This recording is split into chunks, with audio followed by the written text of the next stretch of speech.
अच्छा, हम में से अक्सर लोग अपने दांतों को तो ब्रश करते हैं, लेकिन आपको पता है कि आपकी आंतों को भी ब्रश करने की ज़रूरत है। और अगर आप अपनी आंतों को, अपनी इंटेस्टाइन्स को, अपने मैदे को ब्रश नहीं करेंगे, तो उससे होगा क्या, जैसे दांत खराब हो जाते हैं इसी तरह आपका हाजमा खराब रहेगा, आपको खट्टी डकारें आएंगी, कब्ज़ रहेगी, बदहज़मी की शिकायत रहेगी, डकार आते रहेंगे।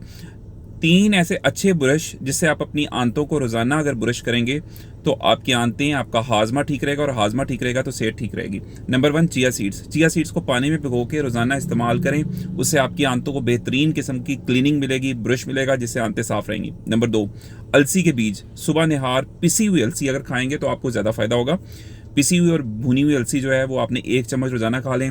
आंतों की सफाई होगी, आंतों की अच्छी सी ब्रश, जैसा टूथ ब्रश करते हैं दांतों की, आंतों की भी सफाई होगी और हाजमा बेहतर रहेगा। और नंबर 3, दिन में किसी भी टाइम कद्दू के बीज, जिसको पंपकिन सीड्स कहते हैं, अगर इसको इस्तेमाल करेंगे, rich source of magnesium, rich source of fibre, और आपकी आंतों की सफाई रहेगी। अगर आपको ये मैसेज अच्छा लगा है, आप चाहते हैं इसी तरह के हेल्थ टिप्स आपको मिलते रहें और डिटेल्ड वीडियो इस पे बनाई जाए, तो कमेंट्स में यस लिखें, वीडियो को लाइक करें, चैनल को सब्सक्राइब करें और लॉन्ग वीडियोस को भी जाके चैनल पे देखें। Thank you.